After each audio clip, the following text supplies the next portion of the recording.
Hey guys, I'm back with a guest, and this week we have Vivica Menegaz. Did I pronounce that correct? Okay, good. Yes. Now, I wanted to interview you because I actually have your book, okay, this little book right here. So it's the Keto Paleo Kitchen, and I thought it was really cool because I'm always looking for good cookbooks. And you also had another ebook that I had on keto bombs. I don't have it. It's a digital one. It's Kindle. Actually, the Fat Bombs is a real book. Oh, it is. It's Okay. called the Everything Little Big Book of Fat Bombs or something like Yeah, that. Like, yeah. It's a yeah, Kindle. I actually it's a bought it, and I used it in several recipes. So I just wanted to bring you on and just ask you some questions today. So because the book, I'm like, is over the top. I mean, did you take all these pictures? no. I was really lucky. I Ah, found an amazing photographer because a cookbook is a lot of work. And at the beginning, because I'm a blogger, I used to be a photographer, and like I wanted to take the pictures. And the publisher is like, we'd rather have a photographer separate. And I was like, all sad. And then I was like, oh, yes, this is the best thing ever. Because it's too much work to over the make the top. recipes and proofread. Like, Yeah, it's amazing. And the thing that I liked about it is that if you're gonna talk about going on a ketogenic program, you want it to be delicious. I mean, this looks like very satisfying. It doesn't look like a diet at all. So you, doctor, you want to hear something funny? what's that? Actually, somebody left me an Amazon review, I think yesterday, and they were like, I don't like this book. It's too gourmet for me. And they left me a one-star review, and I was like, I don't know if this is good or bad. You should have downplayed it a little bit, but I thought it was quite well. I mean, you put some time into this. Amazing. So a couple things I want to bring up. You do a lot of cooking. You're originally from Italy, right? So of course it's in Yes. your genes that you can cook because it's everyone can cook there, right? I always wanted to go to Italy, but I know the food is. Do you go there often or just? Okay. I usually go once a year. Just in the last year, I wasn't able to go because I was too busy working. But usually, yeah, my parents are there, so I want to Wow. visit them Wow. regularly. Someday I'm going to go there. I wanted to go there because I heard the food is incredible, and I mean, people just like everything revolves around eating, right? You go to dinner; it's not a quick thing. They sit down, they chat, they talk. I guess you guys also eat later, right? Yeah. Like Like by nine. normal dinner starts around 8 o'clock, 8:30, sometimes even 9. That's Yeah. wild. Wow, I'm usually Goes in for bed by an 9:30. hour. What's that? Dinner goes for at least an hour minimum. Wow, Yeah. amazing. Okay, so can you give me? I want to know some tips on cooking certain things, like any techniques, like I'm looking at this meat here. Is there any tips? Because sometimes when I cook, it just doesn't come out right. It comes out like rubber. It's not tender. So is there any tips that you can give us for cooking meat that is the right texture? That melts in hmm your mouth versus. Well, I think like with ground beef, you definitely can kind of mess it up, but because there is like I use ground beef a lot, especially in my daily life when I'm really busy. And when you eat something a lot, you really want it to taste good because if it doesn't taste so good, like you're gonna not want to eat it. So one thing that's really important, first of all, I use a cast iron pan. And if I'm just cooking, like you can cook ground beef in two ways. You can have patties, kind of like burgers, and then I put them in the cast iron or sometimes with my ridged cast iron so I get the nice grill marks on them. And or I can make it loose ground beef, so it would be more if I'm gonna make like a stuffing or add a sauce to it, or season it a certain way and roll it up in a leaf or lettuce leaf or whatever. So, but there are two different things. So one is the patty and one is the loose crumbly one. So when you do the patty, you want to make sure that your cast iron pan is hot. You want it really hot to sear the outside. So you sear in the juices, kind of like you do for a steak. But what happens, I don't know if you've ever seen it, Dr. Berg, when you put your beef or your steak or your ground beef in a pan, and then it's not hot enough, and it just starts turning gray Yeah. and simmering and losing all the blood, and the blood kind of oozes out and turns gray, and Yeah. and then it tastes like wet laundry at the end. It doesn't brown. So you want that nice brown caramelized outside, so that seals in the juices. It gives you that nice roasted, grilled flavor.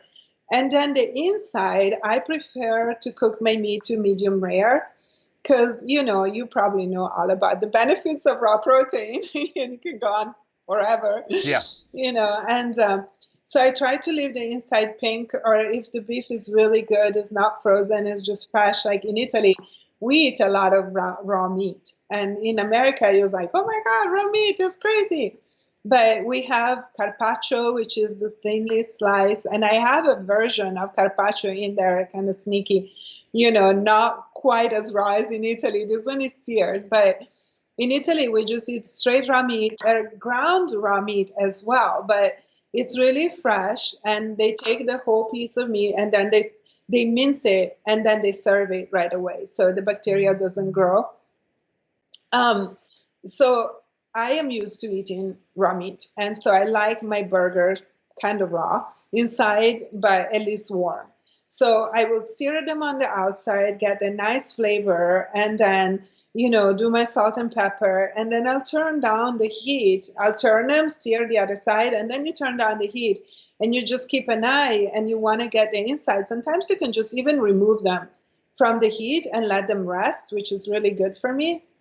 And that makes them really tender. So not just the steak, but even your standard burger patty. And I make a bunch sometimes because, if I'm super busy, like most days, I'll just make a bunch of just the simple patties or the meatballs, and then I just let them sit there and rest, and then I'll eat one or two, and the rest is for my next meals. And so when you do the crumbly beef instead, same thing. You want the pot, the cast iron pan to be first big enough. Because if it's too small, same thing. It's the beef is gonna just sit there and simmer, turn gray and not brown and little. So you want a nice wide skillet, and you want it really hot, and you want your beef to be a room temperature. Very important. You don't want it to be cold straight out of the fridge, because then you have the temperature shock, and in order to bring the inside to temperature takes a lot longer. The outside is not going to brown in the same way. So take out your package of beef. It be a steak or the ground. Take it out at least an hour or 2 hours before. Make sure it's nice and warmed up all the way through. Then you put it into your super hot cast iron, and you quickly move it around enough to get an even sear all around. And then depending on what you're making, if it's something that you're going to eat just like that, you might want to just, again, not overcook it and leave that some of that pink protein. And if you're going to make it into something like a sauce, like I make a modified bolognese sauce for a keto-paleo version of bolognese, then I want it really cooked, because it's then going to cook with the tomato for another, I don't know how long. So I will get all my beef nice and brown all the way through, pretty cooked through. And then I will add my tomato and keep it. And I usually don't add a lot of tomato sauce because, it's too carby. But I will add maybe one roasted tomato that I roasted myself. And that would just kind of give it the texture and the flavor. Got it. Well, when you go to the grocery store, it's hard to find a fatty meat, because it's like, if it's like 95% lean and you're buying this hamburger and you try to cook it, there's no fat, it comes out terrible. You can't cook with lean hamburger, right? I mean, that's disgusting. Yeah, I don't honestly really buy a lot of over-the-counter grocery store meat just because it comes from factory farms. Where do you buy it? And I try to buy from the farmer's market as much as I can. I also have these, what are they called? I'm having a blank, but there is a crowd cow. Yeah, there, crowd cow. So I use them occasionally when I can't find good meat around, but they source cow shares. So when I used to live in Northern California, I would go to the farmer. And now I'm back near Los Angeles. There is not enough farmers. So I use Crowd Cow and just like buy some cow shares from them. Wow, that's a And great then I idea. stock them in the freezer and I can get good quality ground beef. Yeah, I really choose not to eat factory farm beef. It's not good for the planet and it's not good for the person. Yeah, you would have to do, and I recommend everyone do grass-fed, organic beef. Now, Right. question: when you buy tomato sauce loaded with sugar, in Italy, do they put a lot of sugar in the tomato sauce, like the authentic? They don't. No, they don't. You actually can find some Italian products here. You know, we have a very famous product. It's called pommes, and that's what I grew up with. And it's like just tomato puree. And because we have so many tomatoes in Italy, but they just take ripe tomatoes, puree them, pasteurize them, and put them in a can, like the milk cartons. And that's what we use. So in Italy, this is the main product that we use. We don't really use sauce because you make your own sauce.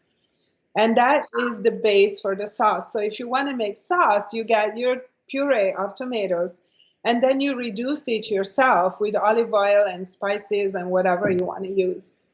So there is no other ingredients that tomato. So And what's the secret to making it taste so good? The Italian sauce. That's really the key, right? And that's the secret to make something. the secret ingredient, I think, is like, well, of course, good tomatoes. And, they need to be sweet because, like, greenhouse tomatoes, like, they don't really do it. But I think the real secret ingredient is time and making sure that, like, you cook your sauce down. So you start with tomato puree and you can do what we call sofrito. So you chop a little bit of onion, just a little bit of garlic, lots of olive oil, and you just brown those a little bit for flavor. And it can be like a tablespoon, it doesn't have to be a lot, but it gives it that flavor. And then you just put the tomato puree on it and you just let it cook for a long time. And yeah, and like maybe a couple of leaves of basils while it's cooking, just again you add some flavor to it. But the real, it concentrates it down enough, and then it concentrates the sugars. What we need to kind of watch out for, but Yeah, yeah, that's always the point. Hey, I have a question. You mentioned in your book it's called Keto-Paleo. Now, why do you call it paleo, Keto-Paleo? well, those who don't know me, they don't know. I come from a paleo background, but my paleo dream was kind of shattered the day I found out I was pre-diabetic, and paleo wasn't working so good for me because like my blood sugars were like up like crazy. So I had to transition from paleo to keto, but I did not just forget paleo because I started doing ketogenic because I knew the principles of my food were good. So for me, what keto paleo means is that you eat fresh food, you eat whole foods, you eat unprocessed foods, you don't eat junk food.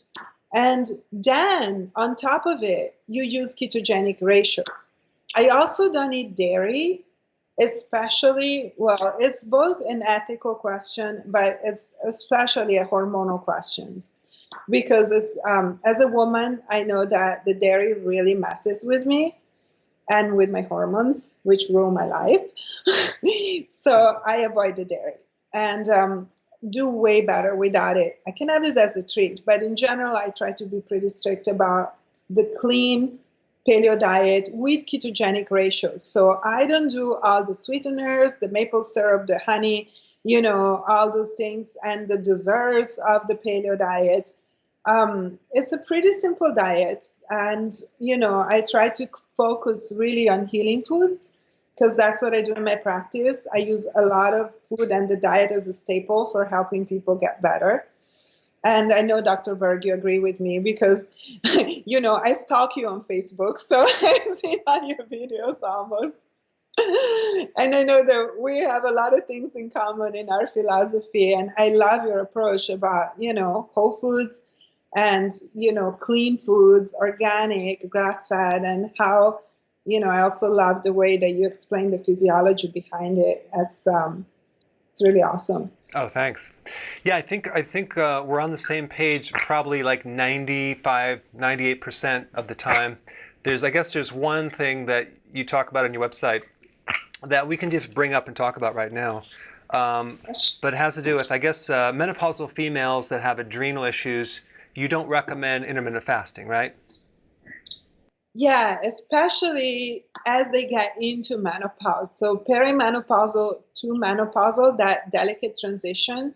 I know you're a big fan of intermittent fasting, and I can see your points for sure. And I know that most people out there, lots of people out there can benefit from intermittent fasting. But for me, it really seems like this specific kind typology of person, so as a woman, and usually it's between 45 to 54, 55, in that transition period, and it just seems like their adrenals cannot take the intermittent fasting, and it spikes their blood sugar, it makes them tired, it makes them more hungry, seems to spike the insulin. It just works in all the wrong ways.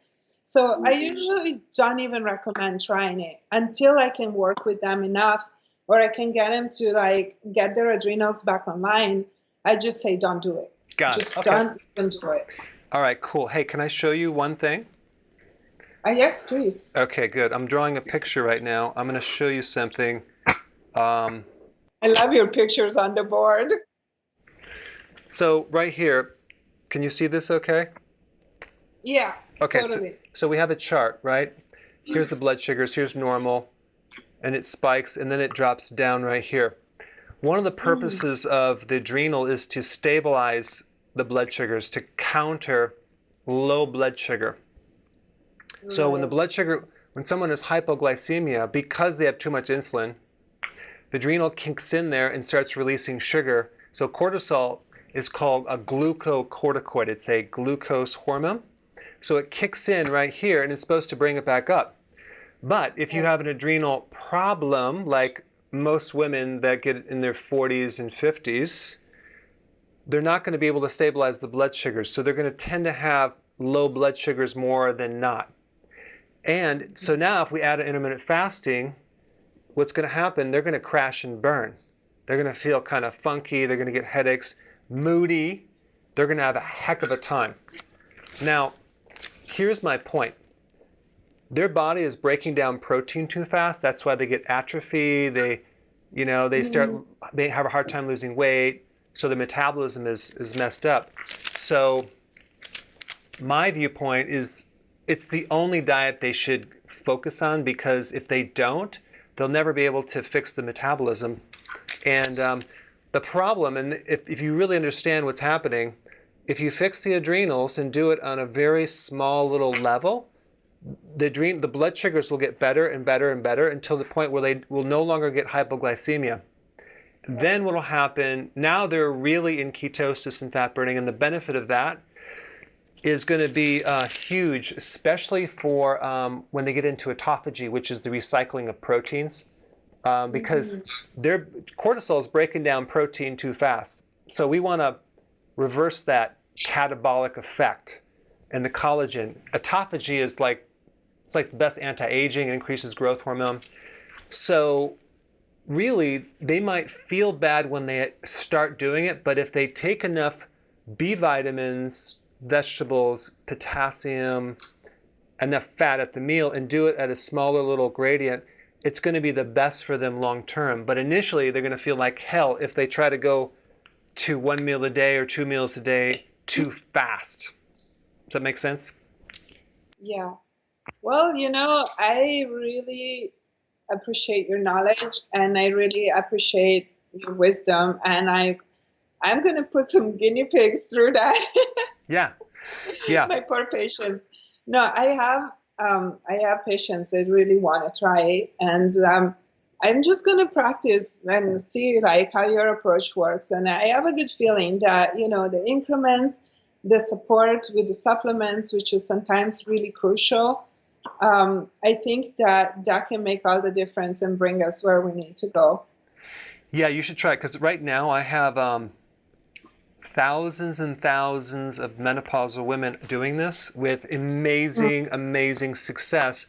But the problem is they have to, once they get it and understand, they're going to have to go through a phase of kind of blood sugar stuff, but we do it real slowly. It's very comfortable. But when they get through it, they finally are able to lose the weight, because the number one complaint for menopausal female is they can't lose weight no matter what.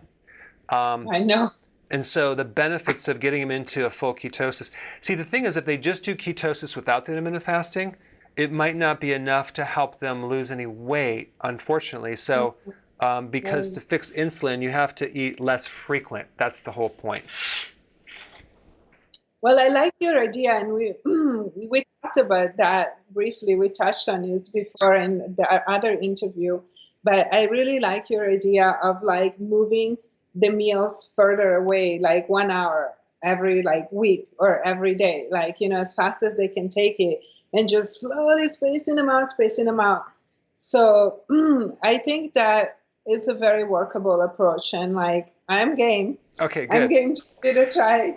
Good. And I'll just, for those people that don't know what I'm talking about, let's just take a quick, like you're eating 3 meals a day, right? Breakfast, lunch, and dinner.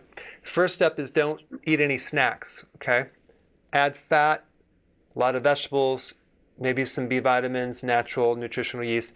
And then the second thing is you slowly push your breakfast forward an hour so you're comfortable. And don't eat if you're not hungry, so we can go longer in the morning. If you're hungry in the morning, we know your blood sugars are messed up.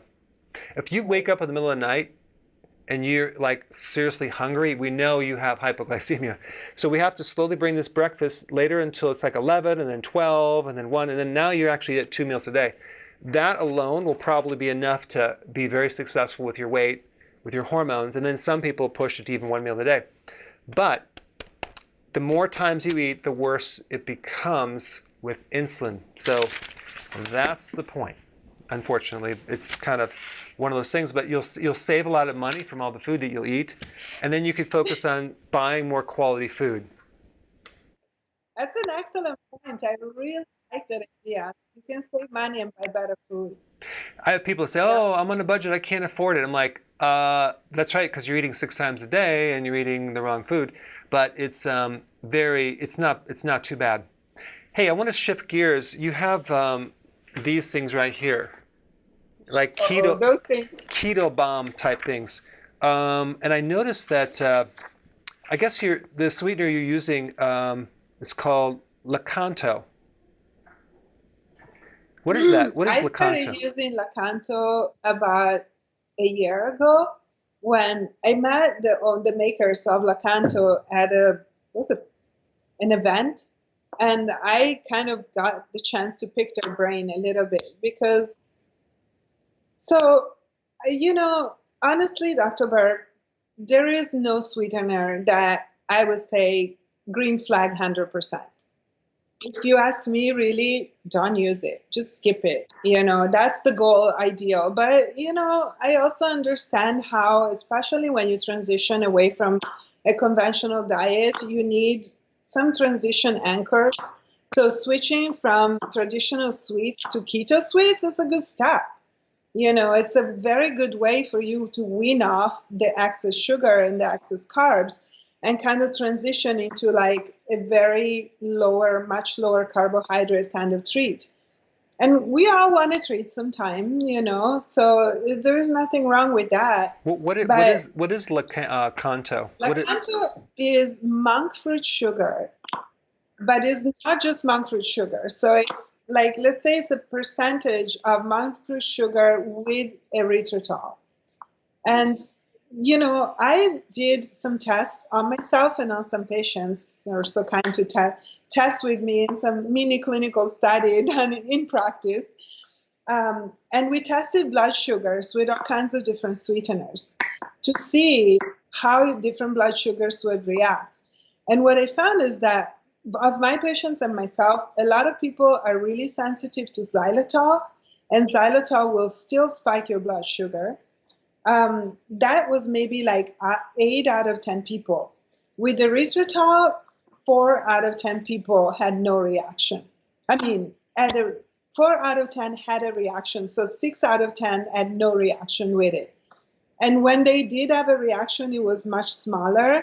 And the spike was there, but it was really minute. So, I think it's also part of like the neurolingual response and the receptors to the flavor sweet that do their own thing, aside from the actual carbohydrate content. So you can never fully detangle them, in my opinion. But do you remember when you did the study, how much quantity you used? Do you remember how much you used, or has it been a while ago? it was probably about a tablespoon in a recipe, and we did it a couple of years ago, so I don't remember which recipe I used. I remember it was something simple, and I gave them a couple of options for recipe, and I told them, test yourself. And then we tested stevia as well. And I think that was it, because I don't recommend things like Splenda or anything that's fully artificial chemical, synthetic. Right. So I don't recommend that. But of like the naturals, more natural sweeteners and the sugar alcohols, that's what we had tested. Right. Cool. And erythritol seemed to do the best with less gastric upset, and less side effects and less blood sugar spiking. Mm-hmm. Cool. Well, I'll just mention, because this comes up a little bit, I have an ice cream that I have a couple different sweeteners in there. But one is xylitol, but I use a non-GMO. But the point is that if you're consuming one serving size, which is 3/4 of a cup, not the whole thing, you're doing such a small amount of xylitol, it's so insignificant. So a lot of times when people do tests and they do it online, they're consuming a lot of it. And there is a bit of a glycemic index on xylitol compared to erythritol, but there's less digestive stuff than erythritol, because I'll notice that some of the ice creams that have erythritol, people have to run to the bathroom, but xylitol doesn't create that effect nearly as much, but it will spike the insulin a little bit more if you have a lot of it. So, but the problem is when you use xylitol and not, when you use erythritol and not the xylitol with the ice cream, you can't get the texture. You can't get the texture. So we've tried a lot of different things, and we finally have something that tastes exactly like ice cream, if not better, creamy, and it's awesome. And now we're going to put keto bombs in the ice cream. So, yeah. But that's meant as it's kind of like, as you do this, you might not need the keto bombs, but it's nice to be able to have that occasionally and just to kind of treat yourself. And plus, people, when they begin, they are so used to the junk, they need something to transition off that junk food. But yeah. I mean, I'm transitioned and I'll still eat your ice cream, I think it's delicious, and like I will have it in the freezer, and when the urge comes, I'd rather go to that than,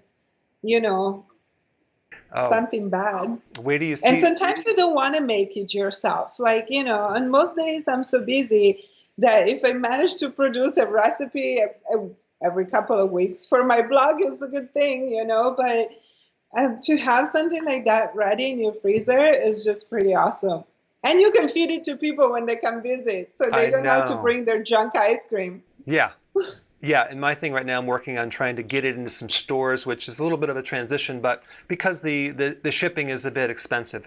But the keto bomb in the ice cream is to die for. It's like literally so much pleasure. You're eating this thing. You're like, it's just so high in fat, which it's like, oh my gosh, it's just so satisfying. You don't need much.